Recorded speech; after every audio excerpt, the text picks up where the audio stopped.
So we're just trying to find, extrema and where they happen. So first of all, it's a cubic function. So a few things you need to kind of understand at some level before you start is that the domain is all real numbers.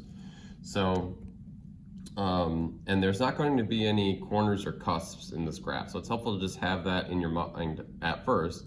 That it's a cubic function. It's possible that there will be, horizontal tangents, maximums or minimums. It's possible that there won't be any, right? If you have a cubic that is just kind of like stretched out like that. But the domain is all reals, and so we won't worry about endpoints or discontinuities or anything like that. Okay, so first thing we should do is probably just take the derivative here. Okay, so I got dy dx is 3x squared minus 6x plus 3. Okay, I really should have used, I'm doing this kind of analysis. I like the f prime notation a little bit better. So f prime of x is 3x squared minus 6x plus 3. And then ultimately what we're going to do here, and we're trying to do this analytically, right? It's a grayed out problem, so we're trying to do this without our calculator. Otherwise it'd be pretty easy, right? So I'm going to divide a 3 out in front, so I get this. F prime of x is equal to 3. And then in parentheses I have x squared minus 2x plus 1. All right, and the reason that I'm factoring is because it's going to be easier to figure out when the derivative is 0. Because if you're looking for extreme values, those are going to show up at endpoints, which there won't be any here, or they're going to show up when the derivative is 0 or doesn't exist. The derivative will always exist, so we need to figure out when the derivative is equal to 0. That's our goal, ultimately.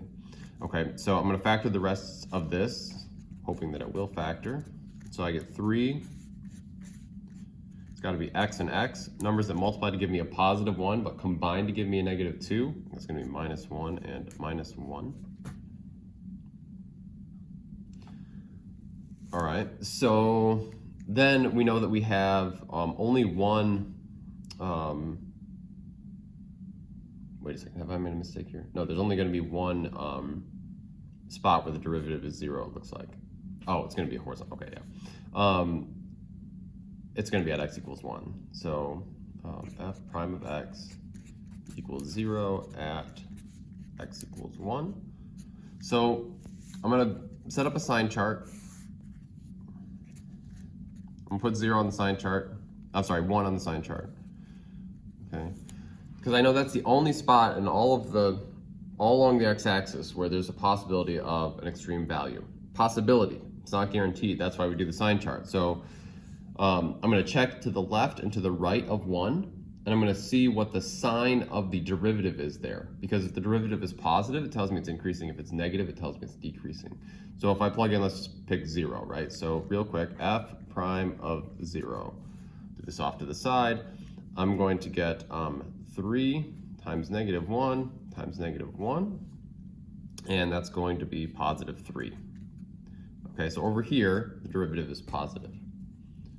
Okay. Then I'm going to check a point to the right of 1. To the right of 1, we could maybe pick like 2. So we'll go check f. I'll just write that down, I guess. So then we'll check f prime of 2. F prime of 2 is equal to 3 times 1 times 1. And that's just going to be 3 as well. Okay, and that's positive. So the number doesn't actually matter. It's the sign that matters. So it's positive and positive. So there are no extreme values here then. What we have is some sort of horizontal tangent that is not an extrema. So it probably looks something like, the original curve probably looks something like this, where it kind of flattens out here at 1. In fact, I'll just check real quick, just to confirm. So if you go y equals x raised to the 3rd power minus 3x squared plus 3x minus 2, graph it. And so, hold on, did I make a mistake? Oh, minus. There we go. Okay, so that confirms that. One last thing I'd say about this problem that I can't remember if I said this in the video or not. The AP test, so like if you had this question on the AP test, right? They don't count a sign chart as sufficient justification for there being an extrema or not being an extrema. So you would have to make some sort of statement that says, f prime of x equals 0 at x equals 1, but f prime is greater than 0 when x is less than 1, and f prime is greater than, no, that was right, f prime is greater than 0 when x is greater than 1, therefore x equals 1 is not an extrema.